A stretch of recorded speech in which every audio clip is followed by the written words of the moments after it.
DreamHack ASTRO Open is brought to you by ASTRO, Monster Energy, Corsair, Zowie, and Intel.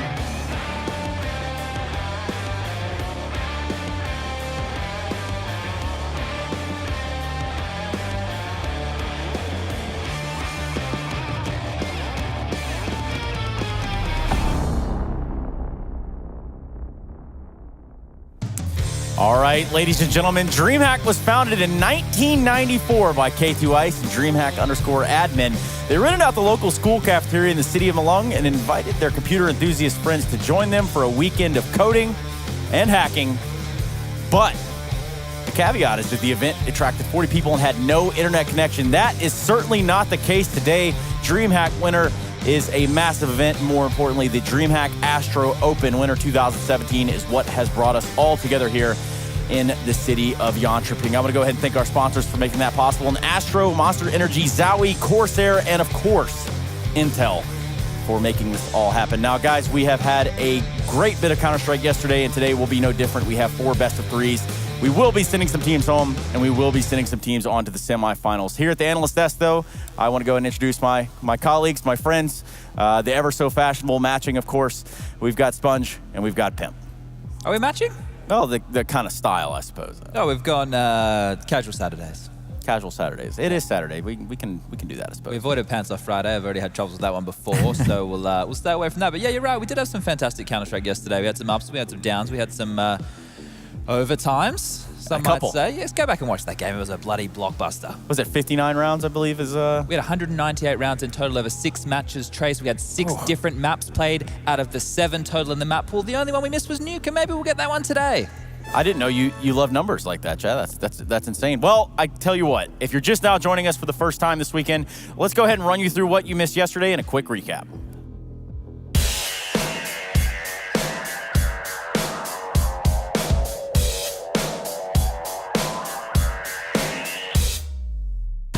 Another one they're lining up for him. He's trying to tap his way to victory. There's another frag. He's actually going for the ace and the clutch as well. And can Mo spoil the party? No, he can't. Simple goes astronomical and will clutch the round out.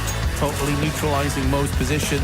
Oh, Spot's going to get it now, though. He's about to get peeked again. Oh, that flick onto Zeus's head. Oh. Well, then. You just got straight up spanked. Things up a mark when his team's back are against the wall. Dozy with a free frag. He's going to be looking for a second. Lands it as well. It's all on Simple. He's going to go for the full-on defuse, but it's going to be a 10-second defuse that Simple's going to eat this nade right to the face, and he goes down. And that's going to be Gambit taking the match in the 59th round. Up off of the volley of nades at will, but smoke down allows Rocks to spray for 2. They don't even check it, and my God. This time he's not going to get himself unluckily killed. Oh, Electronic with 3. Turning this round in favor of Na'Vi all by his lonesome. And hoping the timing is right. Now trying to bait off Sixer, who's going to land 2 frags, whips up the side up, picks up a 3rd and a 4th. Too easy for Sixer. Well, that certainly could be the story of yesterday. Sixer definitely putting on a showing there alongside his teammate in RPK, and even Scream chiming in. And you know what? Envious finding themselves in a really good position as they will be seeing another time of playing tomorrow in the finals day. But guys, I think the real kicker would be this 31-28 Gambit Na'Vi match and the implications it had. That was insane. It's a game we have been waited for 1.5 years, and it delivered, down to the wire. It was back and forth. Both teams could have won a lot of times, you could say so. Both teams had a lot of match points, 6 clutch play, a simple 1-4 clutch, a Hobbit ace into a 1-2 clutch. There was it had everything basically. Yeah, exactly. It was a highlight, really. Going through to see all those different players coming out from Stars, and then you see our old boy Simple. I think he's almost finding his final form, isn't he? Super Saiyan. He's probably up to 3 by now. I don't know how far it goes nowadays in, those cartoons. But I don't know. The anime world is a different world altogether. I was never much of an anime guy myself, but I don't want to anger all of Twitch chat at one time. Instead, we will focus on bringing in Paula, who is standing by on the stage. And, ultimately, Paula, it looks like you had a great evening and great sleep. Paula, how are you feeling on this fine Saturday here at the DreamHack ASTRO Open Winter? I'm feeling great, Trez. I'm upset that you don't like anime. I didn't say I didn't like anime. I just said I haven't gotten into anime yet. Okay, cool. Well, you should check it out sometime. How's it going on the desk, guys? We're good. It's a bit warmer in here today. Yeah, it's nice. It's it felt like -7 outside. I don't know. Yeah, well, I mean, walking here today was less painful as yesterday. No snow in the face, and so I'm refreshed and ready to go. Pimp, what's going on with you? I'm good. I've had literally no sleep because there was a party outside my door this night. So besides from being tired, Why don't you get involved? Take some pics, you know? I don't know. Selfie. That's the thing. If you're going to be awake, you might as well just participate, right? Is that? Who says I didn't? Oh. Okay. Well, there we go, all guys. right. Pimp's been partying all night. Great way to start the day. Great way to start the day. Well, Paula, you know what sticks out to you from yesterday? Because we do have a couple extra seconds here. Well, I think it has to be the 5-time overtime that we saw between Gambit and Na'Vi. That was, usually those matches can be quite exhausting and like tiring in a way because they seem to go on. It seems quite repetitive, but that was super high-level Counter-Strike for almost 60 rounds, and it was, just a pleasure to watch, like you said, Trez. It was one of those with serious implications and a treat for us. I'm glad that we were able to view it. We'll be catching up with you a little bit later, Paula. All right, bro. Don't go Take too care. far. Don't get lost. That guy's a character. What are you? I don't know how else to put it. It'd be impossible to lose him. He'd have to like hide from us.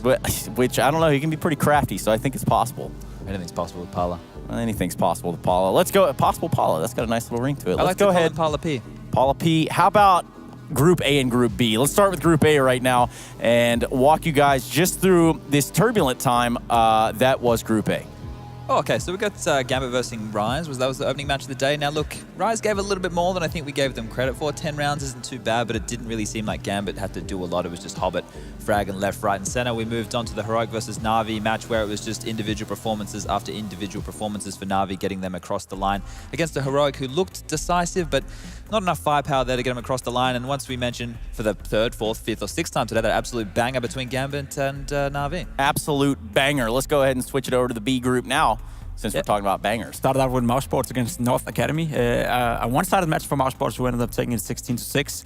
Moved on to Envious Big, where we had our second overtime game of yesterday. A close match, which could have gone both ways. Envious ended up winning it and moving on to the winners match against Mouse Sports, where they pretty much dominated Mouse Sports the entire game and won 16-12, which is maybe not even a fitting scoreline. So that moves them into the semifinal for tomorrow. Well, we're going to see Envious and Gambit already securing their place there in the playoff bracket. And again, we will be determining the other two teams that will be joining them tomorrow in the semis and potentially the grand finals. It just really depends how you play it. But first, we're going to be jumping into Heroic versus Rise Nation. It was almost like a combination of the two words. Heroic. Amalgamation. Amalgamation. I like that word. I don't know that word. I don't either. But Rise Nation. Now, we kind of slept on them, so to say. We didn't think that it was going to be close at all. And for all intents and purposes, I don't think they were ever in the driver's seat of the match. However, they did put up a pretty good resistance. Got some kills. They got some kills, and it looked, I wouldn't say promising, but it looked like they had skill, at least. It's sort of like the NA story over again. I feel there's a lot of talent over there, and I feel Rise Nation is another one of those teams who have the individual skill to go far. They just need some experience, they need some team composition, and this is a great tournament for them to get some experience, get some know-how on how to play online instead of only playing the normal NA online matches in the States. Yeah, so I mean, you anticipate them to come in here and have a slow start. You anticipate them to say, okay, well, this is our first international showing, DreamHack winner, a prestigious stage, a coveted place to be, and ultimately they did have their work cut out for them, but I would say they kind of came to decently early within the match itself. I think, it's very difficult to give the team credit off a best of one, where you're such a huge underdog. But sure, they made some good mid-round decisions. It looked like they had some set strategies. Maybe the way that they placed them didn't work fantastically. This man on your screen, I think, was the most impressive player for me, Ace, just in terms of raw fragging power. Individuals had good decisions throughout, but it's just difficult to place them, right? We don't want to sit here and rag on a new team coming into this because this is definitely what we want, a new injection of talent, especially with the North American region. All right, Chad. All right. Look, mate. I mean, you're right. My team won some event in Shanghai not long ago, so I got something going for me. But the point of the matter is that it's just, you don't want to be too harsh, but they definitely have a lot to work on, and this is a very steep learning curve. And that's the best way to paint this picture, especially going into this Heroic matchup. It's the same deal. Heroic should be in the driver's seat from the get-go. They're the heavy favorites, and if Rise want to impress, they're going to have to pull some magic out of a hat, because yesterday, like I said, I don't think Gambit even got out of first gear. Right. Well, not that they were really put to the test, right? I mean, I think there wasn't a stress put on Gambit. It was their wake-up game, and perhaps 10 rounds is hey, we're awake now. I mean, Hobbit even said it himself in an interview after like the first 10 rounds we weren't playing our game. We're like getting into it. We didn't prepare whatsoever for this tournament. He was just chilling with his wife at home, apparently. So Must be nice. which must be nice, yeah. So they had to get into the game as well. Laid up on the couch, having the time of his life preparing for this tournament. Well, let's switch over now. You do see Heroic on your screen. And, you know, I believe our resident expert would be you, Pimp, to talk a little bit about this Heroic lineup. Yeah, it's a great mix of Danish talent and Danish experience / Swedish experience. We have Muddy, the only Swede here at the tournament in Sweden, so that's interesting. So hopefully there'll be some guys in the crowd rooting for him. Some fans. But it's an interesting team. It's a team that's been on their way for a long time now. They've had their ups, they've had their downs, and it seems like they're currently in a state where they're stagnated. They're not doing great, they're not doing horrible. They're kind of trying to redefine themselves, bringing in ASTRO instead of Valde. Lost a lot of raw fragging power, got in a maybe more team player-based player. So it's a new time for them as well. And this is their last tournament of the year, and this is their time to show what they're made of, you know. And hopefully they'll show just a little bit of hope going into 2018. I'm with that sentiment. I'm with it there. I think, you know, for me, Yugi's always a very exciting player to watch in this team, and then his sidekick, I would say, would have to be Nico in terms of fragging power. Yep. And then slotting in, it always seems to be a different player, right? Occasionally, Modi can have one of those beastly CT performances that he's known for. Snappy can pick up that secondary AWP and get a little bit done. And then S-Tag, he's still just been finding his feet, I think. You know, this guy, I'm not sure what his lineage was or his history was within the Danish scene, but he doesn't have... We had big shoes to fill in terms of taking Valde's spot. It doesn't seem like he's ever lived up to any form of expectation, or I don't even know if there was a level of expectation set for him. He's just a limbo player, right? And I already felt like they had two supports or two people taking the backseat in Modi and Snappy. So it's just a weird mix. They need maybe him to find himself a bit more of a fragger. Well, either way, we're going to go ahead and take a look now at the map vetoes. Now, things are a little bit different today.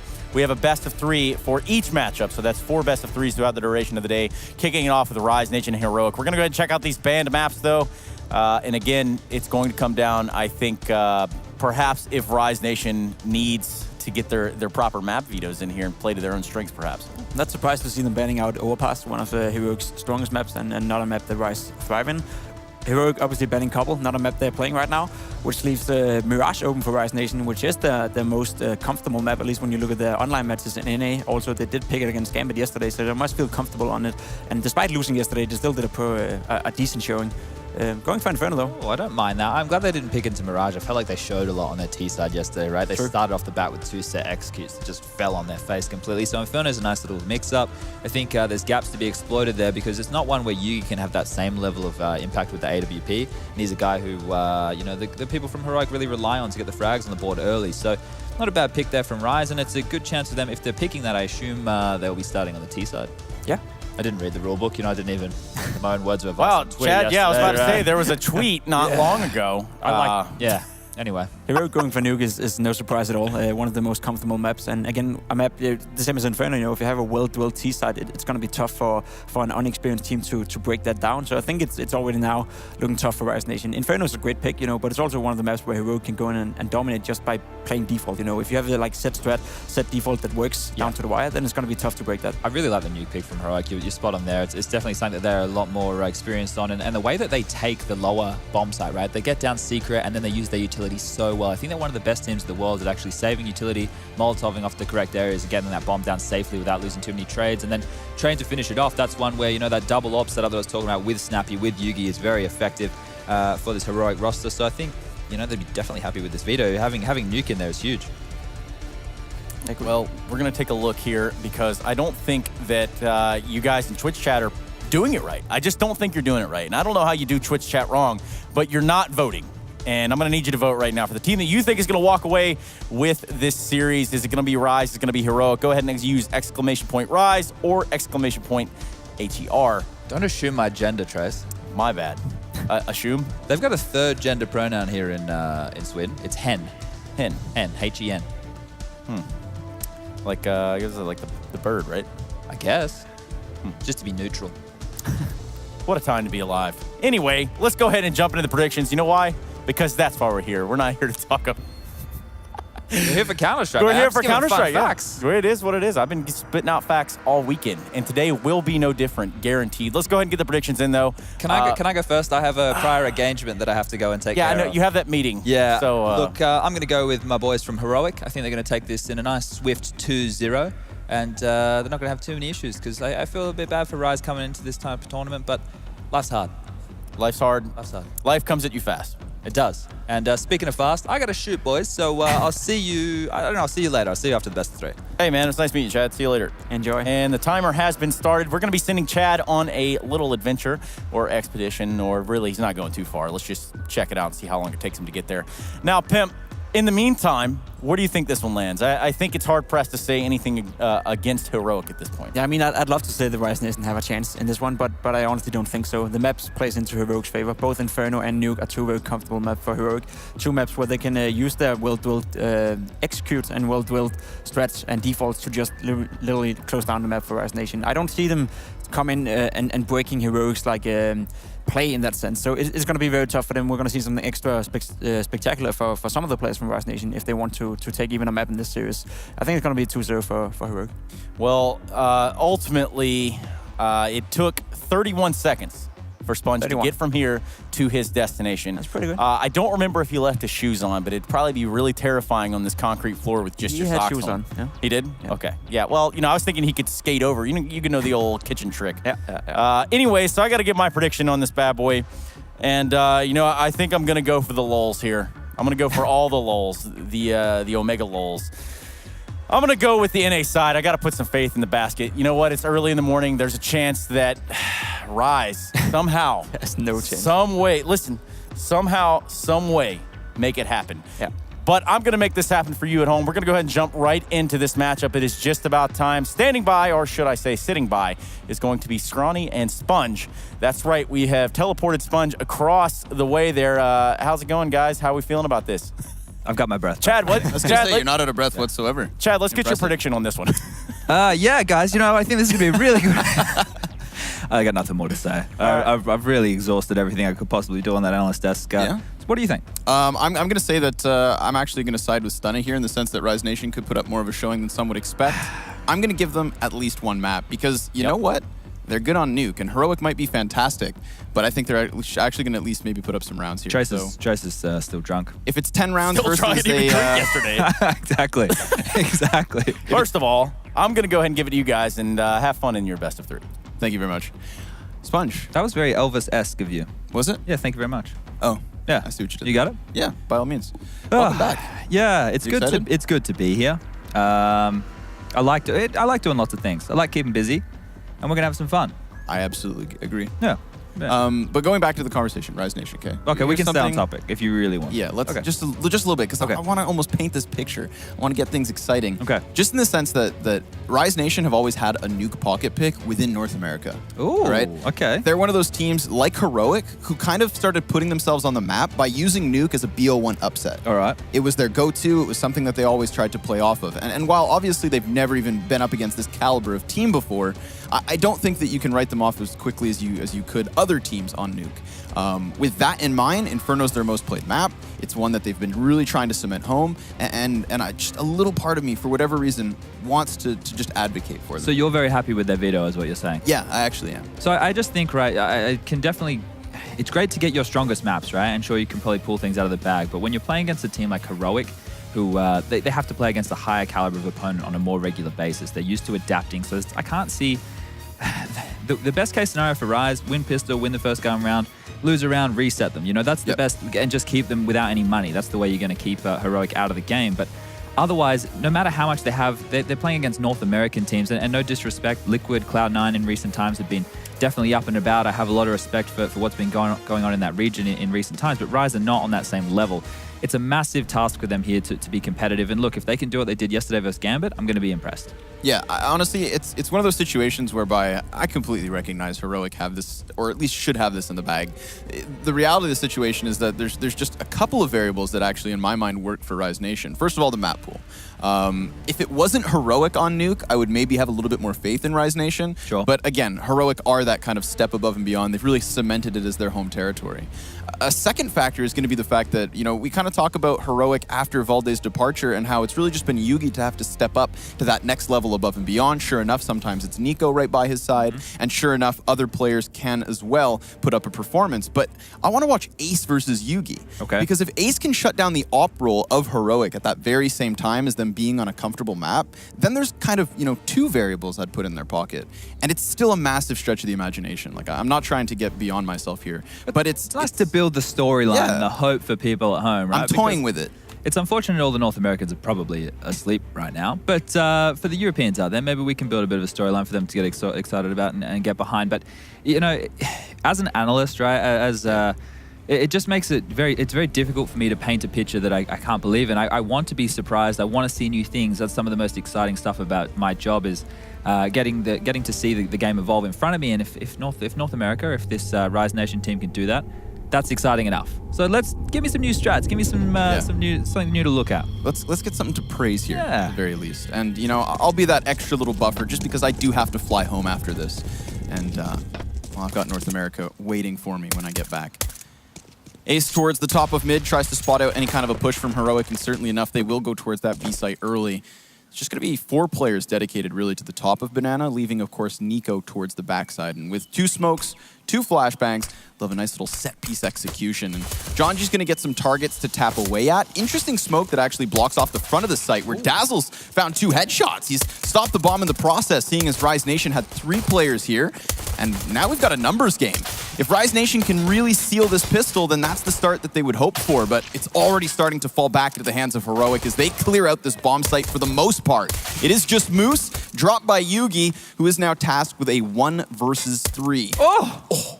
Disturbing headshot. Down goes VSA. Ace still with a kit, smoke, and Kevlar to try and clutch this out with. This is the duel of the oppers, but right now they're just on pistols. Getting the battle early here, and it looks like Rise Nation, they had the stack going. Heroic ran into it, but Yugi's been able to turn this one around. He's spotted out Ace. He knows where he is, has lots of time on his side. Oh, he could just walk away. Tuck tail and head out towards that A site. This is a good play right now from Yugi.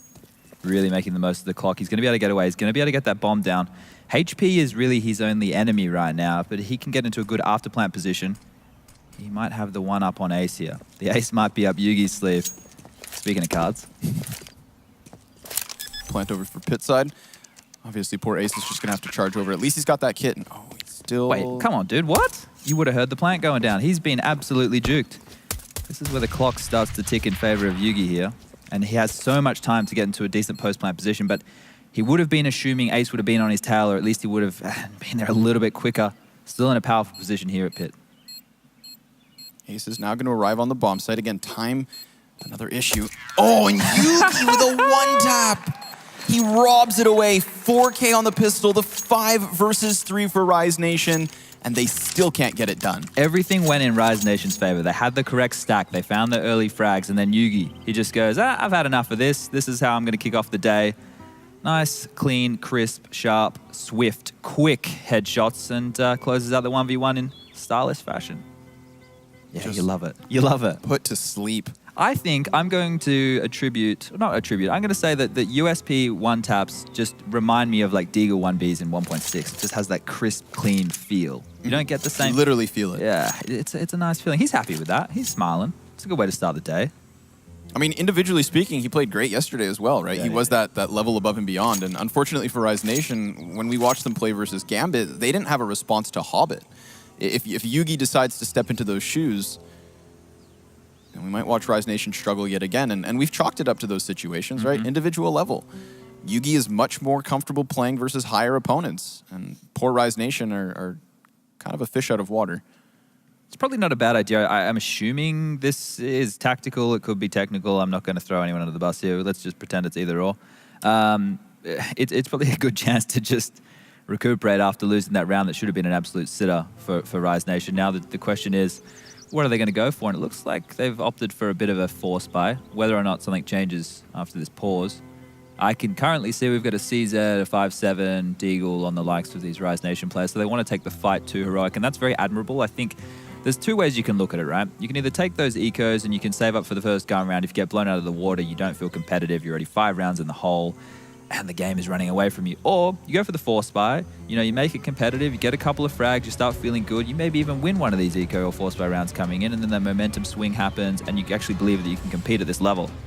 Oh, it is a tech issue, we've been informed. So the question mark now begins of when we're going to be back in the action. But we can be entertaining. Yeah, let's. I can, no, I can't. I was going to say I can juggle. I can't juggle. What would you juggle if you had the choice to in this room right now? In this room, we got 3 water bottles. They're probably all of similar weight. Yep. No, let's not play in this room games, especially if Anders is listening. His is a bit more morbid than most. What do we got going on this morning? There's quite a few people out here. For an early game? Yeah. Yeah, I like. No I Europeans. love to see it. Or rather, What do you reckon the one percentage of Swedes are? 97% Swedish. There's, could be 100 people, maybe. Yeah, 97 people are Swedes. I mean, you know what? Stunna hit you with the question yesterday. I'll do it again today. Okay. Change up your breakfast routine? No, I went the same thing because I looked at the eggs and bacon and I thought to myself, the bacon's not good enough. No. It just doesn't look good enough. I just went ham and cheese in the roll, 2 mini donuts, Yep. and cappuccino.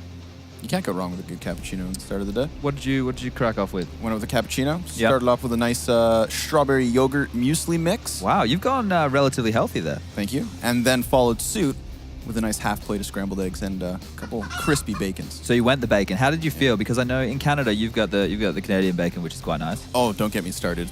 So Canadian bacon. Yeah, right, yeah. If you're in the United States, that we just call that ham in Canada. Okay. They have fabricated lies about our country. Wouldn't be the first time, would it? Bacon in Canada is simply bacon. Yeah, but like streaky bacon that they rock in the US. Is that what you're talking about? Is your bacon? What do you mean streaky bacon? It's like the skinny stuff. Yeah, exactly. Oh, okay. So you guys don't even have the good bacon. In Australia, we got the good bacon. It's like okay. I can't even look. You're just gonna have to come out there one time to experience the greatness that is our bacon. There's more to it. It's less fatty. It's more delicious. Okay. There's a lot of good things going on with Australian bacon. Have you ever had, because here's something that's in Canada's pocket, if Sure. we're talking bacon here, maple bacon. Yeah, what is with your obsession with maple? I haven't had it. I was actually in Vancouver over Christmas time. I went out to a lovely place called Narramatta. It was on the lake. That was quite nice. I may have had maple bacon then. I don't know. I have maple candies in my bag if you'd like some. No, it's okay. I'm staying away from the sweets. All right. Yeah, Fair enough. Watching what I eat. Watching my figure. Have you ever been to the east coast of Canada? Not intentionally. No, I think maybe like on an airport stop or something. I don't think Okay. I've actually been out and visited the country. Where did I want to go? Where's that place? Banff? Banff, yeah. That's quite a the West beautiful Coast. looking place. All right. Okay. We're going to keep talking about Canada, I suppose, for a little bit. Because you know why we're talking about Canada? Because Rise Nation have 3 players from Canada. Very true. 2 from the US. One of which is named Moose. Yeah, we talked about it a little bit yesterday. I don't know what the guy's thinking, really, is he? I followed suit with a little research. About the name? Yeah, Moose do indeed moo. Really? Yeah. 100%. Okay. Well, okay. I was trying to think more about Australian animals and the noises they make, and they don't really do a lot, right? We've got an emu, which is for those that you're playing at An home, ostrich. similar, very similar. If you head across to where I live, which is Perth, Western Australia, we've got a thing called a quokka. Now, quokka is the cutest animal in the world. If anyone can get a picture, it's not going to happen, but a quokka on screen right now would be amazing. Everyone would melt.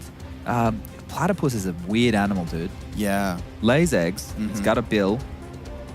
Big flat tail, right? Yeah, it's a bit like it's like a mixture between like a beaver and a duck. It's a crazy species going on out there. It's a wild ride. I feel like it's a crazy place as far as wildlife is concerned. What do they got out here? Deer? They got deer out here. Yeah, I feel like you'd have reindeer here in Sweden. I actually remember I stayed in Stockholm with the Fnatic guys years ago now. Woke up one morning early and there's just deer like running around someone's backyard. I was like, this is all right. We have that in Canada. I'm from rural Canada, so we get actually a lot of wildlife, even just like, say, on our properties. So you deer got at the night is a internet thing. Yeah, we do have internet as well. It's actually still better than Australian internet, I believe. It's not hard. It's really not hard. Here we go. Sweden's most dangerous animal. Besides moose, reindeer, deer, and various birds, which you can spot without too much effort in Sweden, it's also home to predators such as the bear, wolf, lynx, and wolverine. See, so this is... I didn't know Hugh Jackman lived in Sweden. You got to look out for them. Hey, I'm loving the sound effects. Sweden and Canada actually have a lot of comparable attributes when it comes to wildlife, flora and fauna. I'm a big fan of fauna. As you should be. But we're back into the action, ladies and gentlemen, boys and girls. Strap yourself in. The second round of Rise Nation vs. Heroic. First map of the best of 3 is kicking off here. The force buy has come in. Grenades will rain out early as Heroic just set up a default. A little burst of energy, and I like it. Yeah, you know, I want to get everyone hyped. It's still early. It is. It is. But it's still early on in this one as well, and it's that point that, of course, Rise Nation could create an upset had Heroic headed out towards the B site. They go for the 4-man stack off of the upgraded pistols, a single smoke on Dazzle. Could always bait them in. Great observing, by the way. I want to give props where needed because it shows the anticipation. What's being set up here, the 4-man stack on the B bomb site by Rise is about to be greeted with some utility as Heroic have banana control. Bomb is in second middle though, so this is merely an information, a fact-finding mission from Heroic as they poke and prod and see what they can see. Snappy finding 2. Yugi the third as well. So had this plan not gone their way, they could have easily changed direction, headed up towards that A site with the bomb still lingering that way. And in fact, this just goes even better for Heroic. They start to take down the defense, dismantle the threat, and will still find A open for the taking. Yeah, it's nice to move the CTs around, make them feel relatively uncomfortable early on, and that was good by Snappy to find those 2 kills and the information, and they're going to be able to get that bomb down, hopefully hold on to the rest of these weapons. If you're the guys from Rise, though, you may as well save, right? There's no point going for this. There's no point giving up what you have. 5-7 can be very deadly. Moose can drop that CZ, hold on to that UMP, and they'll have 3 decent weapons going into the 3rd round. So, not the worst place to be. Not the worst place at all. I want to see something a little bit different come out from Heroic, right? Like, I know they've got a new coach. I know that, you know, they're still trying to prove themselves in a consistent fashion, but when you are such a huge favorite, play with a little bit of disrespect, right? Like, I know that seems like a dangerous thing to do, but if you can snowball, if you can, like, make Rise just feel like they can't do anything at all, you can run away with the match in convincing fashion. I find if you give too much respect when it isn't due, then the team will get to play an actual brand of Counter-Strike that they're used to. Whereas back in North America, they're not used to getting run over, right? It would be something which is, you know, they can be competitive against 90% of the teams. But maybe Heroic can run over them, and then the game can just change. The face of the match will just become something different. You get confidence up for the Heroic guys, getting into their potential second best of 3 for the day. There's all positives, you know, and that's something that had happened to me quite a few times in my career, was just, you know, you have to force them to respect you. So that's a mission for Rise early. Make Heroic respect you. We'll see if they can do anything in this round. I mean, it's one of those moments where they could create some kind of a cost. I can't help feel like Inferno actually plays into what you're going on about with when it comes to just establishing respect, because a lot of teams will opt to go for saves if they lose bomb sites really quickly. Yes. So if you can just completely stampede one half of the map, then you'll start to condition Rise Nation to play timidly. And if you have that in your pocket, then it's just really another win. But with a couple of smokes towards the B site, they'll yet again pry for information. Snappy on the forefront, just like last round. He did eventually lose his UMP, but that happens yet again.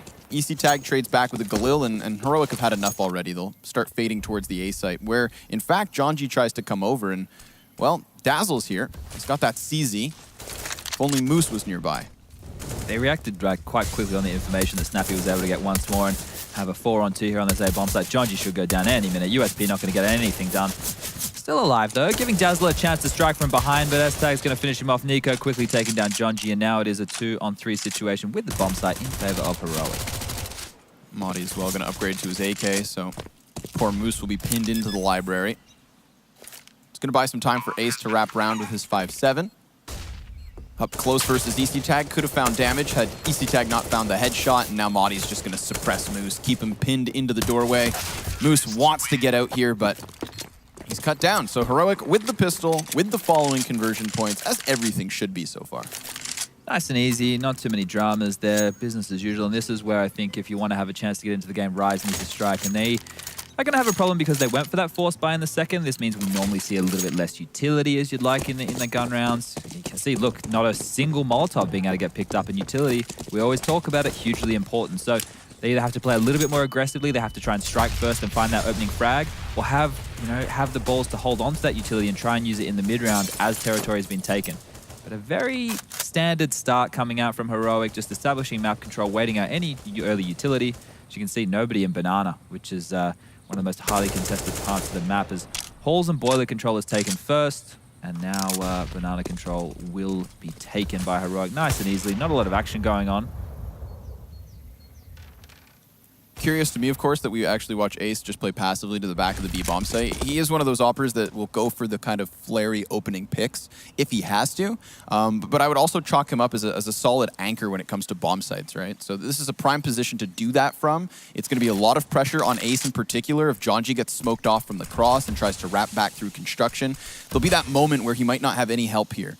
And if Ace goes down, then it's really the B site in question. And with Rise Nation so far away, not even nearby to rotate, this could be one of those rounds that we're talking about where they're convinced to save. All in all, this is really bad decision from the guys of Rise. They don't have any information across the map. They're not using their weaponry and going for any aggressive picks. They've conceded map control within 30 seconds. And now the BXQ just comes in from Heroic. Ace getting pushed out of position, and he's in a lot of trouble. Yeah, doesn't even spot the cross. Here comes Jonji, creeping in through the smoke and instantly 3 versus 5. And look, there it is. And here's what happens. As the in-game leader, as an in-game leader of the past, here's what rings out. Here's what bellows through your headset.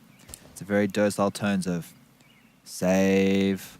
It's grim. It's a grim time to be alive as you lose a bomb site that quickly. You didn't even have a stake in the round. A bullet hasn't even been shot from Moose, VSA, or Dazzle. Look at this. They haven't even had to look at anybody, and you're already out of the round. That is one of the worst possible feelings that you can have. And this is because they didn't play transitional. They didn't play for any information. When you have no utility, you have to take a risk. You have to stack somewhere. You have to be a little bit more aggressive.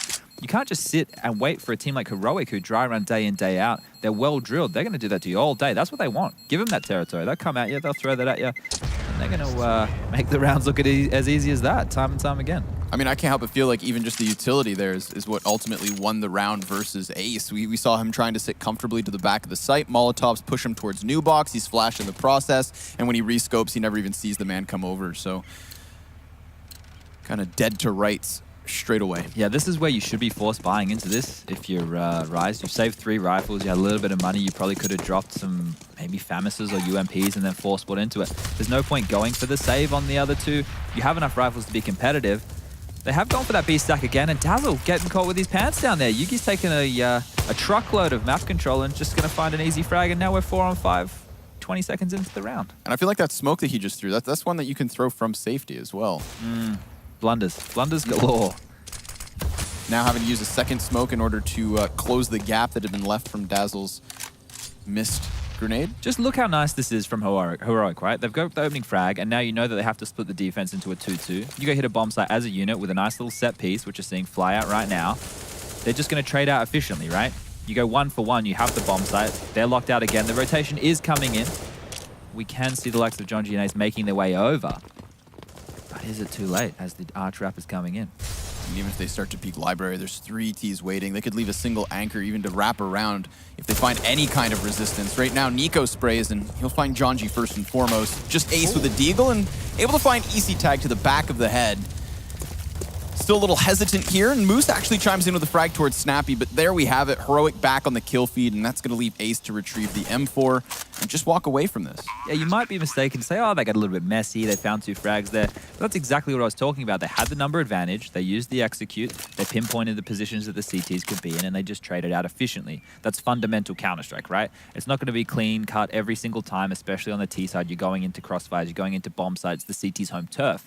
But that's fantastic from Heroic. They're making the right decisions. And this is almost like dry running with people to shoot, right? This is how the decision making for them is color by numbers. It's textbook. And this is fantastic. This is what you want to see. And as long as the stars, as long as the Yugis, the Nikos of the world can find their frags, then everything should be pretty simple for Heroic going forward. I want to see some aggression from Rise. I want to see some balls come out. They did take the save with Ace and, was it Jonji just then, or Dazzle, one of the 2. They only went into pistols, so they could definitely go for a buy round right here, but I want to see aggression. I want to see some map control. I'm not sure if they realized that Banana Control wasn't taken early by Heroic on that first gun round, but it's one of the most pivotal positions on this map. I would love to see them go for some aggression early. And we have Molotovs this time. We got 5 to be exact on the side of Rise Nation. Yet again, Rise Nation going to be going towards the 3 early B, and sure enough, Ace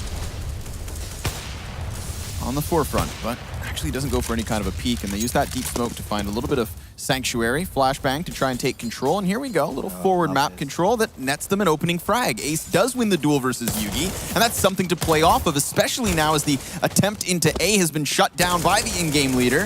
VSA finding the 2K, Nico finding the pit. And with that, a response back and an opportunity for Snappy to come dismantling into the bomb site. 2 players down on short, and now Heroic right back into the round. Great awareness by VSA to find those 2 frags, but Snappy from out of nowhere finds 2 of his own, and the bomb will go down. Good plant for Nico in pit there, and the utility he has is going to hold the CTs at bay, as you do have 1 player coming around the porch side and the other waiting at mini pit behind the smoke. Difficult to get back into this one with Nico on that bike position. Just going to keep jiggle peeking the edge. Of course, CT is very close, and now Jonji wins the duel. Snappy's down, and it's just Nico up. This is the man that cracked the site really open, created that distraction. Can he create the clutch? No. Ace mows him down, and here we have it. Rise Nation on the board. Get on that defuse. don't be hesitating. Don't be asking who's got the kit. They're going to take a round there, and that was definitely based off that early frag they were able to get from Banana and VSA's awareness to that contact play coming out halls. Big 2 frags from him. Lucky to really hold that one at bay with Snappy finding 2 of his own. But yeah, this awareness right here to be ready that early in the round. It was a great call by Heroic. I like the change of pace. I like the fact they went for the 3-man contact play out apps, but VSA was ready. And he needed to do what he needed to do. But here's the big problem for Rise. They need to string this round together. Otherwise, they're going to be facing that hard reset. Nobody wants to be in that place. I mean, we talked about how this is kind of the start that Rise Nation would have needed to create the upset, let alone Heroic to now have this opportunity in their hands. But yet again, it'll be the banana aggression. Ace gonna get flashed off. He can't help his teammate, who does deal some damage, but the repeat's good. The second shot, not so much. And so it's an even trade here, back and forth from both Heroic and Rise Nation. Draws the rotation from Dazzle. And even VSA repositioning over towards Arch, but a couple smokes in from Heroic is not actually a commitment. Yeah, it's a missed smoke as well, so they should know here that they can play the rotation back to A and get numbers, but you can see how far back on the minimap on the radar up there that the Heroic players are waiting. You know, they're sitting there hoping that aggression comes out from the CTs, hoping they give away a free frag. The best thing you can do right now is not be in limbo. Where Dazzle is over towards Arch, he just needs to pick a position, just hold up, be ready to swing in case a rotation comes in or a call comes in, but you don't want to be stuck between both bomb sites. You don't want to be floating too much. Right now, anywhere across the map, Heroic can find a 3v1, right? This is where the Rise players need to stand and deliver, and it's definitely going to be on Dazzle right now. Back of the bomb, he's going to find 1. The second coming in. So Moose is going to take Modi down on the other side of the map, and this is where Yugi, we've seen him do it. Can he do it again? He'll have the utility to burn Dazzle out, but Dazzle takes the fight, takes it on his own terms. And in that case, wins himself the duel, wins Rise Nation a second round, and I mean, we talked about dodging that reset. This is exactly what they needed. That's what they needed, and the fact that Dazzle was like happy to take that fight instead of playing scared and waiting for backup, that's good. That's what you want to see, right? In certain scenarios, you probably wouldn't recommend it, but he was pinned down. He did have a one-on-one duel. That Molotov did come in. It didn't leave him too many options. So good for Dazzle there to find those 2 frags, and this is where they, still their money is on a knife's edge. But they're taking a bit more of an assertive stance on this CT side, and that's definitely where you need to be. They're taking the fight to Heroic, and Heroic need to switch up the gears now. Maybe let their players off the leash a little bit, go for a little more individualism, maybe go for a couple more plays. Curious to see what Heroic will start to do about this banana aggression, because we've seen Rise Nation use it now 3 rounds in a row. Said, of course, that they had to take that ambitious stance, and Jonji down the cubby, clears the first. EC tag caught off guard, he tries the second, but Yugi able to trade straight back, and Ace, well, he wants to keep himself standing. Smart play. No need to fully commit here and give that B site for free. That banana aggression is like merely a matter of time, right? If you're Heroic and you want to contest it early, it's just a battle of utility. We saw that yesterday with Na'Vi and Gambit. Those guys were throwing out the majority of their nades from both sides within the first 20 seconds of each round. Here, Heroic are more than happy to concede, not take any damage, and then take it back later, trade out efficiently. And on the T side, this is where you're favored, right? Because now you can split the defense and have some 2-on-4 scenarios. It looks like they do want to posture towards his A bomb, so that is a quick hit coming in. Dazzle, he's going to be completely blind, so VSA in the cubby, he finds one of his own. But then Modi is able to clear out that bomb site, and this smoke has completely nullified Moose's position. He's found no angle as of yet, and as it fades, so does he. And the chances from Rise Nation as they fall to this 2 versus 3. Dazzle getting up from lane, though. This could catch them off guard. Ooh.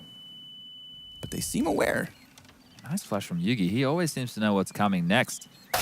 And he's going to take down Dazzle in very stylish fashion, and Ace has got no other option but to save. So the economy right now for the guys from Rise is not fantastic. It's pretty low. VSA only has $1,000. It's going to get a bit of that 1,400 coming in. So this is where they have to decide, do they want to go for the Force Buy to try and keep it competitive? Because this is where they can struggle for control. They can fight back, and they can potentially push Heroic onto an eco. They can string that next round together off of a Force Buy, or do they go for the save? Do they play the fundamental CS? Do they get back to that point where they had the utility? The question marks are here. I would probably take a pause in this scenario because it's still early on. You get 4 of them. Maybe take attack. Maybe just chill out a little bit, talk through the possibilities, because still a lot of rounds to be played. It's one of those moments whereby we said they had to dodge the hard reset, but it's not as though they got into much of a safety net either. And Yugi just doing what he did at the beginning of this map, which was kind of step up individually, really reading that peak from Dazzle. They've actually opted not to buy. Yeah, look, you can respect that, right? I definitely, you go through the highs and lows of this, the game changes, and when you play at this level, you want to do things as fundamentally sound as possible to give you the best chance, but sometimes trying to take the fights is one of those better decisions. So they've opted for the eco. They've got a couple of P250s, CZ, that AK-47, but it's just this B stack. So they've, look, we've seen quite a few hits come out from Heroic towards that B site. We've had Snappy over there on the fact-finding mission versus the ecos. It's obviously somewhere that Heroic want to favor.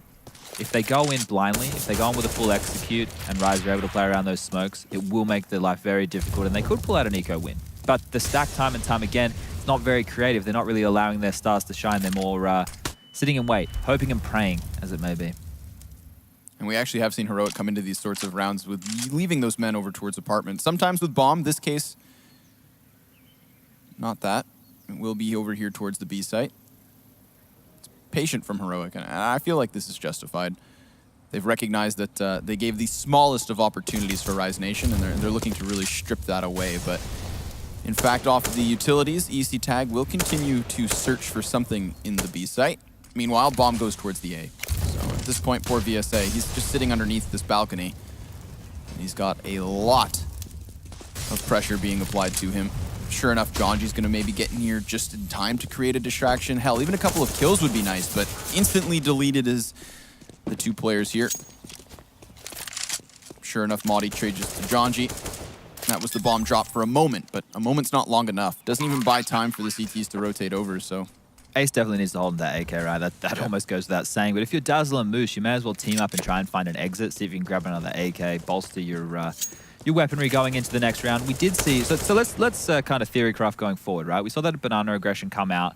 The problem is I don't think they should play in Banana. Just contest it early because Heroic obviously want to wait out the utility.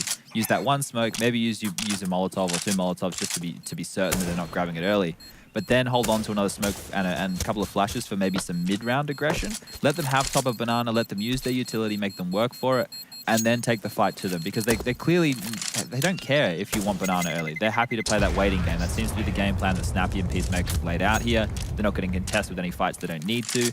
They know they can make the mid-round calls. They know they have all these executes. It's fantastic to see all the different moves that they have in place that this Heroic roster has actually, you know, worked on. So they have everything in their back pocket. It's just, it has to be a different approach from Rise. Maybe try some aggression in apps. Maybe take a fight somewhere else on the map. I was going to bring that up, actually. I feel like we've watched Heroic just take apartments for free, very similarly to the way that they were taking Banana in the opening 5 rounds. Yeah. Rise Nation get aggressive towards Banana, and hell, they get a couple rounds on the board. So definitely I feel like apps has really just been a bit of a question mark as far as Rise Nation are concerned. Look, here's where I'd love to just see some really ballsy risk come out from Rise, right? They've taken this much map control early. Why not just have some... why not try just something out of the box? Smoke off the A ramp, have a pop flash, push through the smoke, take the fight to Rise, and really just mix it up a little bit. Take the fight to Rise, take the fight to Heroic. They are Rise. And they're not on the Rise right now. They're 2-7 down. And this is the thing, they're posturing. We've already seen good Banana retakes come out from Heroic, right? So they're probably going to do it again. You can see the 2 guys on the radar on the steps waiting for this smoke. Yugi in the little mini pit. Holes in apps, holes in window room being taken, like you said. They've got a lot of map control early anyway, right? I feel like this just goes back to what you were saying about how Rise Nation are just kind of wanting to play that textbook CS, and it's not necessarily there that they will shine. But Ace, he lines up too as they tried to push up down through Banana. He stops at least that forefront. Snappy smells blood. Yeah, he's going to give this one chase. Ace on 13 HP with a dirty tap through the head of Snappy. Breaks his neck. Night. 4 versus 2, and Ace is done for. Not even going to get the chance to peek off of that. Didn't really have an opportunity to move. VSA, surely enough, will rotate over and get here in time. He's got Dazzle by his side, and of course Moose on that flank. But Maudie, he's wary of it. And that heads up does pan out for now. 2v2, health advantage. This seems like Heroic are getting their feet back beneath them. Flashbang goes over, and Nico not going to peek, but still keeping Rise Nation kind of hesitant, really. They have that single Molotov to burn Nico into the open. Nobody's going to find the kill off of it. Not yet. And in fact, he drops Dazzle. VSA clothesline by Maudie, and Heroic back on the board. Easy as that, really. Ace did a fantastic job there. Obviously, that Molotov, he was just playing to delay time then for the best he could. But yeah, when you get in those situations, the utility left on those Heroic players made life very, very easy. They were able to keep the CTs at bay for as long as possible. Dazzle being on low health, man, he's going to be a bit more timid on that retake. And it's one of those situations where it just feels like everything goes your way if you're Heroic, and it did. As we're going to see that banana presence early once more, so they're opting for this time. When they know they're eco, they take banana early. They get those 2 Molotovs out, they clear out the top, and they have Snappy going in. The reason that they're sending, your in-game leader in is, right, normally he's the guy who talks the most. So he's going to relay all the information and give you the right decision based off what he's able to pick up. I have a bit of a pet peeve that's happening right now, though. The bomb being that far back. Flashbacks. I have a question, Chad. Have we seen a single Rise Nation player even step into the apartments until this point? Look, my vision has been elsewhere, but I'm sure. Look, apartments is a very scary place to be because of how wall bangable it is, right? Those walls are basically like cardboard. So if they're sitting back in alt mid, if they're spamming through the window, spamming through the balcony, you don't want to take any early damage. I think maybe an option you might want to look for is posting up an AWP player there, or you could go back to something because we do see them push up alt middle very quickly to get up into window room. Throw out the old, I call them VG, very games nades. You just get 2 guys in boiler room, bang the nades out the window, get on out of there as quickly as possible. You can do some early damage. You can hopefully hold them back. There's lots of cool things you can do. You can pop flash into boiler room. You can do all these different bits and pieces, but you're bang on in the sense of they're giving up that part of the map early to only 2 players, and they're giving it up time and time again. And I always talk about this, and I apologize to all the people at home if you're fed up of hearing me talk about transitional defense on Inferno. But it's one of those maps where you can sit posture jiggle peeking either on either side of middle, at the end of halls, top of banana. Utility will push you away, right? Banana is probably the one where it is the scariest to do so. But there's no reason at the end of halls you can't sit there jiggle peeking left and right? You're relatively safe. And as soon as they see you, you can get on out of there, and they have to use utility. They have to work as a team to clear that angle out. Same as middle. You're not really losing anything by posturing in those positions, especially if you have some protocols set up for how you're going to fall back, what flashes are going to come in, and how you're going to react in certain scenarios. All you're doing is slowing down the T's in their approach, and that is one of the things that you want to do, not only with utility, but with presence. There's a pause. I feel like a perfect example of that lack of kind of posturing comes down to the round where we see 3 players on the A site save and not a single man has even fired a shot. I haven't seen anybody. Yeah. Again, just very much giving Heroic the space that they're going to exploit against you, I think. Again, I feel like Rise Nation just need to continue what they had tried to do with that change up towards the B site, which was just take more aggressions. Sure enough, at first they shied away from the bottom of banana. Now they're stancing up towards it. We've seen players push into the corners, both by logs and the opposite side, but we've never seen them push past the bottom of mid. We've never seen that deep A flank. They are just playing a very heavy rotation between the bomb sites and at never any point really trying to contest versus Heroic. Yeah. Well, they must have established by this point, right, that once they... Ace's shot rings out and barely misses, but they are doing that banana aggression again. Jonji with the flash is almost going to find 2 frags there, but he goes down as Dazzle is unable to get in there due to the Molotovs, due to the flames keeping him at bay. But once more, the opening frag does go in the favor of Heroic here, and this is where the class, their I guess their experience comes into play, because their mid-round decision-making has been on point here, even though Yugi and Nico were just a breath away from falling down. This is good by Moose. He has to take this. He has to take that aggression. That information is going to come in very handy here.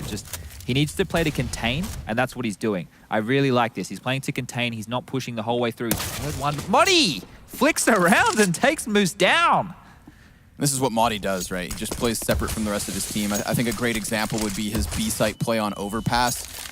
Again, a moment whereby his team needs an exit, they need a rotation, and he creates it. But now it's Ace on the bomb site, unable to hit another shot, and crucially so, because a 4 versus 2 for Heroic, they will take happily at this point. That's going to be double digits because I don't see Rise Nation going for the retake. It started so well. Like, there was a lot of damage being dealt, and then I thought Moose's aggression was definitely well-paced. He found information, and like I said, he was playing to contain. And what I mean by that is if you keep pushing, you're going to eventually leave a gap, and you also might get found out because you're too hungry. That shot that Modi just hit on Moose was gnarly. I think that's the way we'd probably want to put it. So he got very unlucky in that scenario. Probably should have made that frag himself. As you can see, he's at the bottom of the scoreboard, not having too much success early on. But I like the way that they approached that in the mid-round. It started well. It's just Heroic are the better team, the better players. What else can you say? I feel like the opportunity from Heroic made off of Modi is literally a perfect example of that. It is just pure skill. Hell of a headshot. Poor Moose never sees it coming. Gets left on the side like roadkill, and here we have it. Rise Nation still on 2 as Heroic get themselves into the double digits. And unfortunately, it's Rise Nation again just trying to haphazardly piece together the buy. I don't know why okay, look, you're 10-2 down. At this point, you have to buy. Let's not just be going for these little limp buys. You need to be forcing into this. You need to be trying to get some rounds on the board because it is the CT side of Inferno. And Dazzle, he is going to get aggressive. He's going to look for some frags, but S-Tag's going to take him down. Yugi's going to find one of his own. BSA stepping out. We'll spray down Snappy there, but the trade comes in swiftly, and now it's just Jonji and Moose left with the CZ-75s, the weapon of the gods. Oh, it doesn't matter. You're dead, you're dead, you're dead. The flight home is going to be lovely. Hopefully you're not with American Airlines. They're not one of my favorites. SAS is good. SAS is good from this part of the world. Are they? Might have a bit of SAS, yeah. I've always actually been a big fan of Turkish Airlines. Really? I've never flown with Turkish Airlines. Surprisingly pleasant. Lufty's always good. $99 Luft balloon. Air France? Nope. Biased flying out of Montreal. But here's the double off setup, Sponge. Here's something fresh from Rise Nation. We wanted something new. We wanted diversity. They are Canadian after all. But it does come with a shortcoming as well. 2 kits, little utility, oh, and come on. You just threw the unfair. smoke. Dude, give the guy a break. He's trying his best. Man, oh man. Nothing's going for Ace, really, is it? Look at him, he's boosted up. He's probably going to get flashed off the position. S-Tag's done this flash every time they've retaken Banana. They've been very disciplined. Heroic have played a very boring brand of Counter-Strike. I apologize for everybody at home, but if you're a bit of a nerd like me, what they're doing is very fundamentally sound. They're crossing their T's, dotting their I's, and Ace is going to have a lot of work cut out for him there. But Yugi set up. That's 2 for him in this round. Got the Julies in hand. Lots of utility. The B take will come in, and this should be another round for Heroic as you have to contest at this point. Jonji has to go for this play. Like, he has to. What is the point of saving 11-2 down? What is the... What? Like, just... Why? Like... This isn't a They're prac. scared, Sponge. Yeah, but you're trying to win. This is their map pick, right? I feel like they're trying to survive at this point. But yeah, you're absolutely right. This is their map pick, and they have Nuke coming up next, where, you know, maybe they were anticipating losing Inferno so they could get stuck in Nuke a bit quicker. Yeah. Yeah, genius. Thinking ahead. Modi just doesn't even give Dazzle a chance. BSA gives himself away, or at least his position, burned into the open, blasted. So a save, not going to get you much, because in the end, Jonji's going to die as well. And so not even contesting that B-site retake, trying to play for the save, and you're not even afforded that, really. Heroic just denying you on all fronts. Dispatching of you piece by piece. Just a note, like I always talk about how flary Yugi is, and we saw it yesterday in their matchup. But the way that Heroic is setting up these rounds for him to go for kills, sure, the one through the smoke was completely random, right? That's not going to happen every day of the week. But that second one, that's perfect. They flash, his rifles push in, clear the close angles, he holds the line. That's exactly how you want Counter-Strike to go, right? And those are the kind of frags which, as an AWPer, that should be your bread and butter. Those are the ones you need to hit time and time again. You don't want any of that meme, the Drake and 30-degree window. You want to be able to consistently bang those in the bank every time they're thrown at you. Great approach here by Heroic. If you're a team at home and you want to steal a default and you want to understand, you know, how to take this territory and what to do, just basically steal this. Just look at this strat and just you can rinse and repeat against any banana aggression. It's very basic, but very effective. As Ryza finding out as Heroic are slowly taking this game away from them one round at a time. I feel like that East tag flashbang was really a prime example. Again, in a round where Ace is posted alone, he's pushed off. Gets no footing for it. Has to then draw the second player back. Jonji on 38 HP, who was tagged up earlier on. And then Heroic, even though they've now established that they could have banana control, opt to go 5 players towards A. Moose from above. Isn't that? That setup worked for them earlier once where VSA was able to grab 2 frags, but Moddy's not having any of it as he takes down the man himself, and VSA left in a very awkward position. Yeah, it's going to be committed to the corner, finding the first and second, dropping the bomb. And a bit of an opportunity, but unfortunately for him, he's stuck in that position. And Snappy towards Arch blasts Jonji away. Ace, the next man to fall. 13-2, convincing fashion from Heroic. Again, I feel like there was a few rounds where we actually could have watched Rise Nation maybe finish things off. They created opportunities but couldn't close it out. Yeah.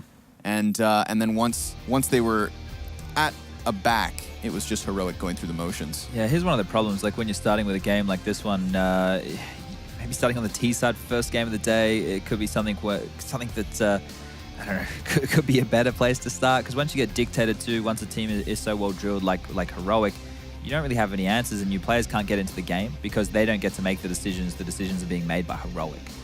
So yeah, it's not the place you want to be first thing on the morning on a Saturday in Jönköping, Sweden. Definitely not.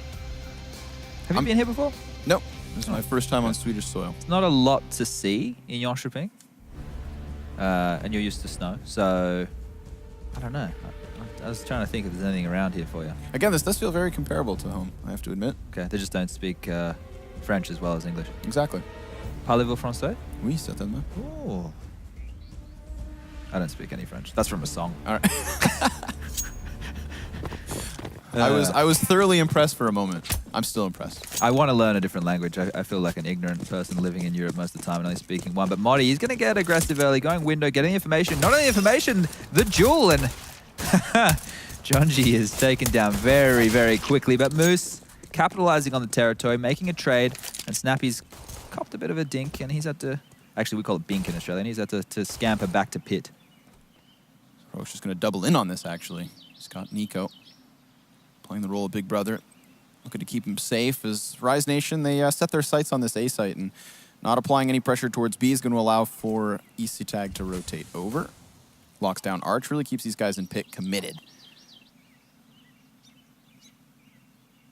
Rise Nation even scared. They're scared here, Sponge, but they will start to push forward. Snappy fires off. There's 2 frags back for Rise Nation, and hell, they've got a man advantage to play off of with a bomb plant to boot.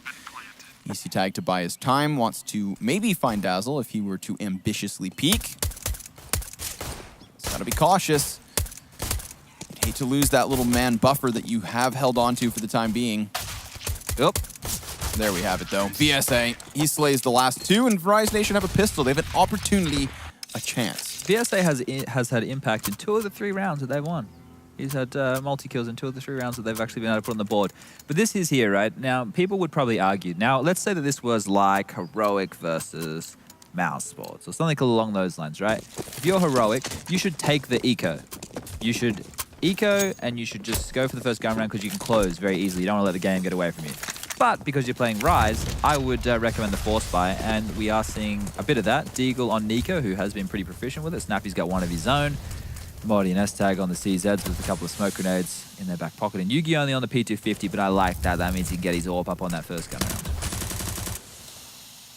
Oh, okay. Well, here's another thing. Rise Nation yesterday on their anti-ecos, I didn't really like their approach. It looked like they wanted to go into executes early, but got scared when they saw someone and then backed off, and their mid-round decision-making is nowhere near as good as what it would need to be against this caliber of opponent. Here I was hoping for something a little bit more decisive. Looks like they've grabbed map control across the board, and they do want to go for middle. Pop Flash comes out, Dazzle leading the way with the Mac 10. They're going to meet Snappy, who is in a very, very weird position. Limbo, I might say. Especially with the Mac 10 up close, this Deagle could be in question. Jonji deals with him first and foremost. And because they delayed that A hit just slightly, in fact, it was Yugi to rotate away, but now he's got so many backs being offered up to him. Moddy with a frag, Yugi with one, and while Moose is able to trade and take control of that A bomb site, Heroic are still here and looking to deal damage, but the mag runs dry, and Dazzle just guns him down. So Rise Nation, looks like they've dodged it for now. EC Tag maybe trying to throw in some Heroics. just grab a weapon in this kind of scenario, right? The key to it is the money situation in CSGO is different to that of 1.6 in Source because of the different bonuses that we see from the weapons. But something which is kind of rung true throughout is if you can grab three frags per round, you're forcing 3 guys to buy up into low buys or drops to come out. And when you get to the gun rounds, and you know they're having to look towards buying the UMPs instead of being able to get dropped. You can't drop 3 AKs if you only have 2 guys survive and your bank's not looking good, right? So unfortunately he's not able to grab that frag down to Dazzle, but Rise was able to grab it relatively cleanly. Got a little bit scary there as Yugi popped out of the library in the backs, but got there in the end and doubled their rounds. And this is what I'm hoping, at least from Rise Nation, right? Kind of like versus Gambit. Just a respectful scoreline. Give us something to praise. Give yourself something to go home with in your back pocket. Because again, these guys have a BO3 for a Pro League spot in the ESL Pro League coming up. They have more on the table than just this DreamHack performance, and so this doesn't end them. It just would have been a nice chance to find some experience, find some impact, and hopefully right now some anti-ecos. VSA with 3, Jonji the 4th. So an attempt from Heroic there to just stampede their way down Banana. And instead, Rise Nation, they clear the hurdle with relative ease, only losing 1 man in it. You bang on there though, life's about learning. It is. Life's about learning, you know, and these tough trials and tribulations is how we get through. We grow as people. And these guys are all young. Your brain haven't even fully developed until you're 25, so we'll give them some time. Here we go. Yugi's got the all power. Here's the man. It's your move. Hashtag reference game on point. Ooh, a boost. Molotov could have convinced somebody behind the logs had Rise Nation gone for an early push, but instead the frag grenade's going to do good chip damage. That's EC tag to 44, Yugi on 3/4. Moses will be proud that you whacked in chip damage there. It's one of his faves. I'm always looking to make Moses proud. Yeah, wait till we talk about server conditions. That'll get Henry nice and excited. I'm just so worried Yugi's going to slam a shot through that wall. And Jonji's head just falls apart. Yeah. But look, they've got the boiler control, they've got the hose control, and banana control. So the difference is, you can see from one half to the other, Heroic are playing for information. They have banana control-ish, or banana information with this boost. And they are playing transitional, right? You do have the player over towards that arch side checking every now and again. They are coming back into Yugi's AWP, and he's going to strike, he's going to take down Ace. And that's the opening. I feel like you can contrast that situation to how efficiently Heroic used utility to get themselves back into Banana, and that's just a moment where Rise Nation walk dry around a corner and lose their AWP player. Lose the man advantage as well now that Heroic hold on, and with 3 players towards this A site, they've already got a good defense to try and lock off the push. Up close though, Snappy does go down. Jonji making a bit of space. This is going to put the defense in question as they start to wrap round, and sure enough, Moose with another headshot, but it's Maudie on the bomb site with 1, and that's it. VSA clears him from the corner, so despite losing into the 4 versus 5, they make something of the round, and they actually convince Heroic to save. I'm not sure about that position from Snappy in that part of the round. You already had the number advantage. You could have played a little bit more passive, maybe mini pit, library, arch, somewhere where you could have, you know, taken a duel and gotten away. There he couldn't help anybody, and no one could help him. So his frag there was instrumental in that round falling apart. But they're going to hold on to the AWP. They're going to hold on to this M4 of S-Tag, and it's just going to be a bit of a grind here. This is where you expect Heroic to... I feel like they're going to take this with no dramas. It's just when are they going to do it? Yeah. I mean, they have called for a tactical pause after this round comes to an end. Good opportunity to talk things over. Sure enough, we actually find Snappy in that very same close quarters position in the pistol round. Or the force buy with the deagle. Yeah. Right? So maybe he gets success with it online. Arch, being one of the Arch players, especially like as the in-game leader and the secondary AWPer, you're more of like a linchpin, right? You're more to do with the rotation. You're not going to be the one calling for flashes for your teammates. You're probably the one flashing for them. And that it's a position where you are taking in all the information and you're rotating, whereas maybe it is a position where you need someone just focused on their crosshair. Something which I definitely struggled with was worrying too much about what was going on in the other parts of the map as opposed to just focusing on getting those headshots. It sounds dumb, right? It sounds very stupid. But you're used to micromanaging as an in-game leader. You're used to being the one to dictate. And if that information's getting in the way and you're in a pivotal position like the Arch side, the Rap side, you could be in a bit of trouble. So I don't think there needs to be any changes there. They'll get there. this is one of those moments, of course, where Heroic come in with just the M4 and an AWP, and I could very likely see Yugi going for like a Hail Mary off of the mid play.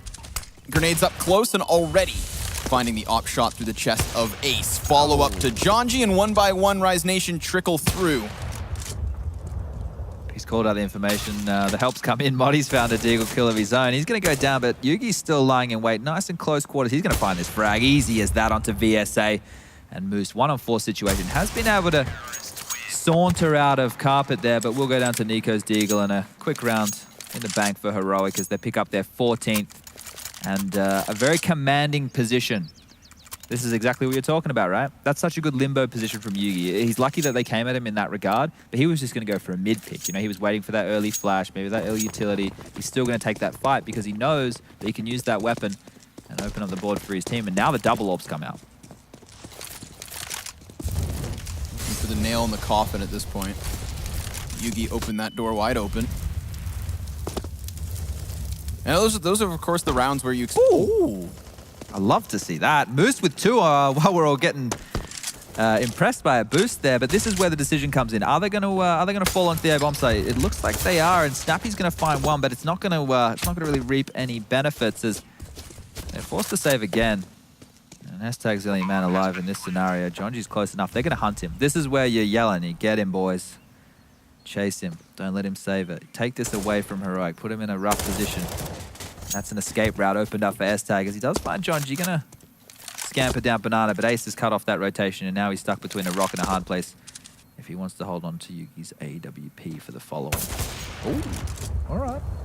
You know, that's actually the second time I've seen something new with run boosts on Inferno in just 2 weeks. Okay. At the WESG event in Barcelona last weekend, we watched Twist go for a run boost on mid that sped him up so he could go for a faster mid peak. Nice. But the thing is that the ground coming around from arch side is actually slightly lower once you get closer to mid. Okay. And so the person that boosts you never has to crouch. So at no point do you have to take the time to let him stand up and then run. Quite nice. You can jump from the ground onto the guy's head and then go for a run boost, and he gets a mid pick with it. Innovation. I love to see it. Beautiful stuff. That as well from Yugi, something I had never seen before, but devil's in the details. And as quickly as he got himself onto the boost, Rise Nation get themselves back into the game because that was a fast execution towards that A site. Kills came out of nowhere. They look to clash yet again. He just got wallbanged. Snappy just caught one through the wall there as trying to jump away, and this is they're going for the half banana control, right? They've got the I'm not going to call it car. We'll call it the barrels. The barrels and sandbag under their dominance, and Yugi's going to swing back over. I like this gambit play. I like this call, right? Move that AWP around. Keep it as mobile as possible. Keep the T's guessing. Someone like Yugi who's very explosive. It's good to keep him on his toes as well. Not a lot of utility left for the Heroic side to fend off any attack, and it does look like the guys from Rise are posturing for a B execute as the nades rain out. And we watch grenades from Heroic pressure Ace out of this position. Yugi, in this case, is allowed to just reside back in that corner. And EC Tag with the safety of the water, finding himself the first. But Ace will respond, and Yugi tries to spot him out, but Ace just creating a distraction. Up close, the rifle tries to win the duel, and it does. That's VSA now with an even ground, 3v3, a bomb plant to follow suit, but they're already boxed in. The after plant's going to be tough with no banana control. If Ace can really lock down construction, then that's something that they can play off of, especially with a Molotov here as an insurance policy from Moose, looking to buy time, and Heroic already playing with it. Time's seeing as they don't have kits. Time's the key. No kits. That's the key. That's the key right here. Really, really slow thus far, but Ace's aim is put off guard. He will double back for another angle. VSA gets Nico off of that CT push, and here we have it. This is certainly a round from Rise Nation. Like you said, time the issue. So Moddy's looking to deal damage, dropping the op of the T side, maybe finding another. Yeah, look, if the guys from Heroic had a kit there and they were posturing for that long, something that it definitely happens is teams get a bit shaky, like, oh, they're saving, we'll go for the chase, or we'll start exiting now, and you can find a kill, you can find 2 kills, and then you can have that retake. But in that scenario with no kit, no utility, I guess they wanted to do damage to the economy, and sure, you know, they've kept Horizon relatively modest. We got 7k on VSA, we got about 3,300 on Moose, so there's enough money for them to get some scrappy buy, even if they lose this follow-up round. But maybe just the save would have given them another competitive chance. Here it's almost gifting them that 9. And maybe more so because we've only got 1,900 on Snappy. I know he has that M4, but it's difficult to hold on to that 2 rounds in a row. 2,300 on the likes of Yugi, Moddy, S-Tag, and Nico on... yeah, he's only got 2k himself, so Not enough. Not enough. What are you buying with 2K nowadays? Not a lot. I want a phone cost you $1,000. Just Negev. Oh. Yeah, true. I'm not going to get ahead of myself, but so far, this T side, score-wise, it's been more successful Rise Nation than Heroic. Look, let's not get too far ahead of ourselves here. I think, you know, it just seems like a matter of time until Heroic close, and that's not taking anything away from Rise. They've had some executes come in. They've been able to find some nice opening frags, but it's a very, very tall mountain to climb. Tall task. High mountain. Steep mountain. Steep mountain, yeah. Last man up is Yugi. Sure enough, with an M4, maybe he deals some damage. No one else really did. I mean, they did damage, but no frags. Kills are a bonus, really. There we go, there's one. That's all he gets. Were you old enough? You're probably not old enough. When Yu-Gi-Oh was on TV. Oh, hell yeah. Really? I'm 23. That That at least puts me within Yu-Gi-Oh! I suppose, yeah. Maybe I was watching too late into my I was going to say, how old were you watching Yu-Gi-Oh! Here, I think I was like Chad? 14. Maybe that's even a bit too much. Here we go. Tactical pause from Heroic. Peacemaker, the new coach, taking over from Fetish, shouting out commands, telling the boys what they need to do to close this one out. Talking about the mistakes. The CT side, the mistakes are, they're a little bit easier to kind of work on. It's like, hey, get a headshot, you know? Like, don't make a dumb decision, or let's eco and get utility, or let's do this little move mid-round. Like, they've just been dictated a few times too, and they haven't really had that presence of mind with the map control. Moose finding those 2 openings on that earlier gun round. I think it was 2 rounds or 3 rounds ago now. That kind of stuff you can't really account for. So here we see them. It's another weird buy. We don't have any kits and fast banana control. All 5 members from Rise making their way in quickly to the hands of Yugi, finding one, and the trades come out. Straight away, but oh, snappy. He lines them up, deals a lot of damage already, and yet still Ace comes out on top. 5 HP in that moment.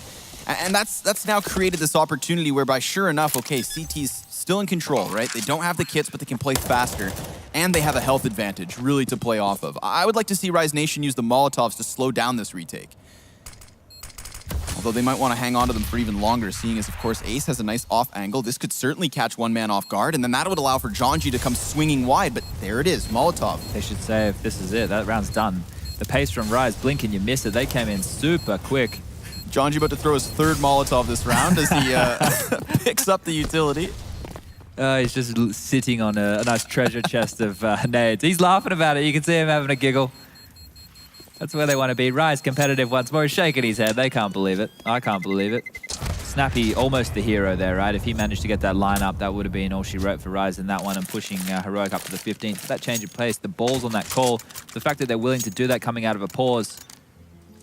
Good decision making, right? This is what we spoke about yesterday when they were playing. They did have good decisions, right? They made some good calls, but it's just they weren't able to close out with the skill that they needed. And they nearly lost that in the exact same fashion, right? Yeah. Snappy was so close to just mowing down those last 3 remaining players.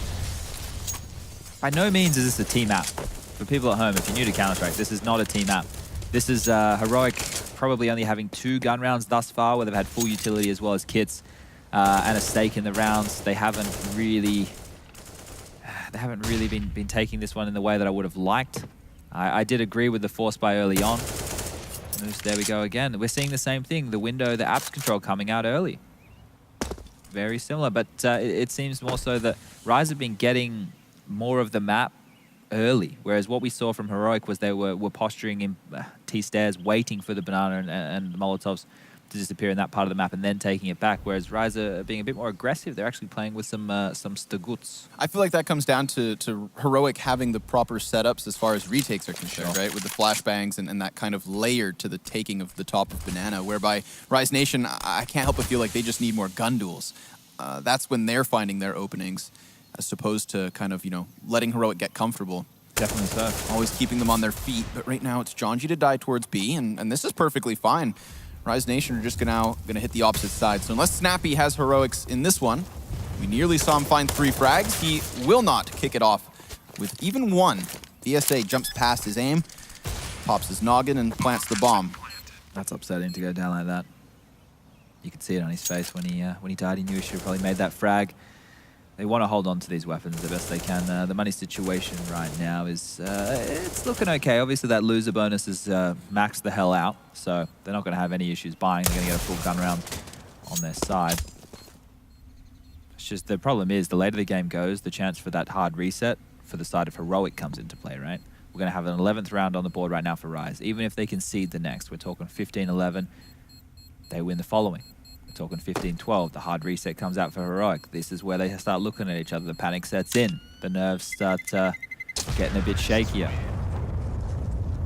So they should have everything here, right? They got enough in the bank. Do they opt for the double AWP? Probably not. I don't think Snappy needs it. I think like keep Yugi mobile, keep that kid moving around left, right, and center.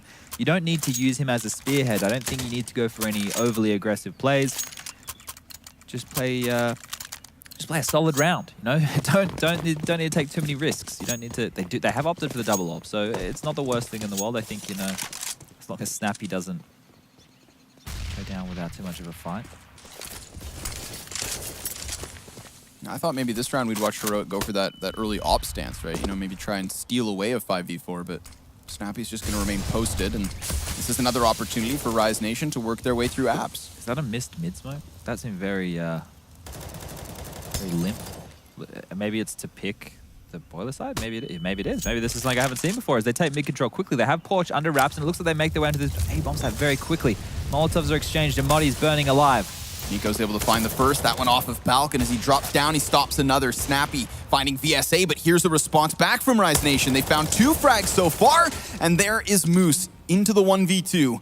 Very little health to play off of, but at least he jumps past Yugi, and that's going to ensure the plant, forcing Heroic to come to him. Still very difficult position, obviously, even if he had a full bar of HP. Players come pushing in, and Yugi's going to steal it away. So Heroic will secure overtime, but at least Rise Nation have they've mowed it down to 4. Feels like a very long time since we saw Heroic win a round, but you can see the strategy coming out was, it wasn't a contact play, probably more of an explosion from the guys of Rise. A nice little mix-up. It almost caught Heroic with their pants down, but Nico standing large and in charge on the balcony with some very, very integral frags, putting a stop to that attack, and now the pause will come out. The timeout was taken by Modi. Yep. Maybe they're just talking over how they're going to approach this last round. Peacemaker there, barking the orders, letting them know what needs to happen to close this one. Should never have gotten to this stage. We're talking a 13-2 first half as tease on Inferno. This is not the Counter-Strike you expect first thing on a Saturday morning, that's for sure. But definitely Rise once more proving they're able to, you know, they've got strats, they can frag, they've got some good mid-round decision-making going on. The potential is there. So let's just see which one of these players gets poached first. Another map, of course, that comes down to a weak CT side. Fed up of seeing that. This event so far, I think there's only one map that has had a positive CT side on, and that was Cache, whereas every other game has been better T sides. What happened to Counter-Strike? I don't know. We have it swings and roundabouts CSGO. It's always changing. People are always reinventing. Once again, the default comes out. This is where you don't want to get too timid if you Rise. You've done a fantastic job with changes of pace. I'm not asking them to go for a rush in this scenario, but let's just not sit back to the last 30 seconds and be scared when you've actually clawed it back this far. They've done a fantastic job. You can see the adjustment from Heroic, though. They're not being so aggressive on Banana. They're happy to hold on to the utility. They're happy to put a stop to that attack when it comes in. And, same setup as before. One player of the arch side, one in the pit, and one playing in limbo around quad and side. So looks like the B attack will be coming out from Rise as the bomb is over in that part of the map, and everyone else is reconvening. Oh, it's going to be a double pump. So they've thrown utility out early. This is to force out whatever Heroic's got in the bank, their Molotovs, their flashes. And then they'll hit it again. Oh, the smoke and a great flash. Still enough. Yugi can stop one from Coffin, and he misses his Molotov as well. That's 2 flub grenades in a single round from Yugi. Follow-up volley from Rise Nation. Double smokes. It's going to make Yugi a little uncomfortable here. Could play on the edge of this, but does he really want to go charging through this? Do they really want to eat the reset? They will go for the boost. Snappy putting Modi above, who is finding one frag, and Yugi still just toying with the idea of a player pushing through. But the follow-up utility from Rise Nation is yet again good. The layers here on the utility has certainly helped them out. Moose spots the barrel of Snappy. He's trying to just creep around the corner, and it costs him. Yugi still over towards Coffin, has not found any impact in this round. And all of a sudden... Yeah, save, man. Get out of this. This is that reset I was talking about. This is not the position you want to be in as heroic. That flash getting thrown out by Yugi, completely lining up S-Tag there as he went for that banana retake. That top banana information play was... that's a blunder. That's not what you want to see coming out this late in the game, and it's a very difficult position. Yugi's going to find Moose running away. It's not really much of a consolation. The only positive is they get to hold on to the M4, they get to hold on to the AWP, and they get a chance to make a miracle happen in the next round. I would like to see them force buy right now, and I know that sounds crazy. It sounds a little bit nutty, but just do it. Just get stuck in. I mean, even if they decide not to, remember that the 5th round of the game, the one that was the first CT round, or excuse me, the 5th round of the second half, the first CT round from Heroic comes off of the back of a saved AWP and a saved M4. Sure enough, Yugi steps up, gets 3 or 4 frags in it, and single-handedly then puts them in a position to try and follow up. Reset didn't help. Yeah, But, Rise also ran into that blender a little bit as well, right? They tried to change the pace there. But they've tried it 3 times now, and twice it's paid off. So it's not necessarily a bad thing to be mixing it up. I can definitely appreciate having the gusto to try new things across the board. But this is the big question mark, right? When we saw them come out of the pause before, they went fast. That's the way they dealt with anything that could be thrown at them from Heroic, and they have done that twice. So let's see if they go for another quick play. I was, of course, playing fast even versus full buys, let alone this pieced-together purchase. Yugi's going to go through the smoke, so not having to sit back, but rather getting aggressive himself. But just next to him is Dazzle, and he's not going to hit the flick. VSA finds Nico. That's both guns down. It is unarmored pistol players that remain, unless Maudie gets his hands on it, and he does. Could still be a threat, but a minimal one at that. Okay, so he's not going. Maudie's not really prolific with the AWP by any means. Even if he could find a frag and they could pick up another weapon and hold on to it for Yugi going into the next, that would be great. We've got S-Tag on about 4K, so someone could be dropping an AWP, but if you can hold on to it, that's even better. This round, I don't want to call it over, but it is. Pack her up, boys. Pucker up, boys. No. Pack her up. Pack her up, boys. The Aussies out there will get the reference. They'll all be awake right now. NA coming to life not only in server, but also in time. How did he even get a kill? Don't know. He shouldn't have got a frag there. That's such a dirty spot playing in the fountain. Here we go. Save the AWP, Maudie. Hold on to it. But this is where the chase should be like on. This is where like the in-game leader, this would be me. Get him, boys. Get the dog. Hunt him down, and just yelling. But this is why I wish Counter-Strike was like it used to be. We just had teams facing each other, and they like I'm standing up, and I'm like yelling. Yeah. That's what the fans want to see. I mean, that's the CS Rise Nation's used to, right? They play at local NA events along the lines of like Fragadelphia, MDL LAN as well. You're very close proximity, so even hell, the minor that they went to, it was all side by side. They look a bit timid. They need to get. Oh no. No, they're not. Maybe because they're in a new territory, but these guys have attitude. They've got spunk. Yeah. Okay. Yeah. Kind of makes them a little bit of fan favorites, I'd argue, when it comes to the up and up of NA. Oh boy, it's not looking good for Heroic at all. This buy, what do we got? We got 4 M4s, the AWP, very, very limited utility. 1 kit though, let's look at the bright side. They're going to need to make some magic happen here as it looks like they're going for the standard. This time Banana Control is coming out. They want to get back into it, and he's getting boosted up again. Let's see what he can see. Peering over the top of the wall. Okay. Oh, God. Okay. We see you, Yugi. We see you. This is one of the first times in a while that an opening has come out from Heroic where hasn't been instantly traded or territory hasn't been gained across the map. But Moose is aiming to do something about that as he has swiftly taken all the holes control, and he will be relaying that. It looks like he's going to go for the lurk play. As Banana Control by the rest of his unit is being slowly established. They do have enough utility to go for an execute, or at least, fake something out. Where Yugi is sitting and lying in wait, he will probably let the utility swing in past him and stay and fight because he's playing in front of it. Oh! Ace! That's what his movement is always so fun to watch. Very explosive AWP player, gets that opening, and that's what they wanted, the AWP duel. Now it's EasyTag tasked with trying to hold off here. He stops one snappy through the smoke with another, and VSA with a chance to plant in a 2 versus 3. But here's Moose, cutting down Maudie already.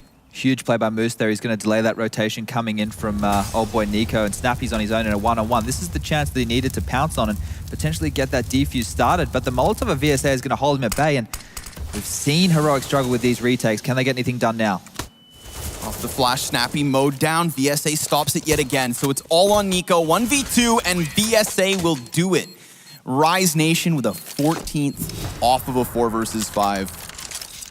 Let's talk about that boost, Sponge. What is happening? That boost, okay, that boost, that little jump by Ace, out-orping Yugi, that was sick. Yeah. That was a nice little play. I like that. I like the flair behind that. That's a great way to get the equalizer there, and we see Heroic once more really struggling. But these are the rounds. These are the ones that the Counter-Strike gods, for some reason, have thrown at us time and time again. And this is where Heroic could pull the rabbit out of the hat as 3 players postured over towards Banana. Utility rains out early, and they forced Ace away.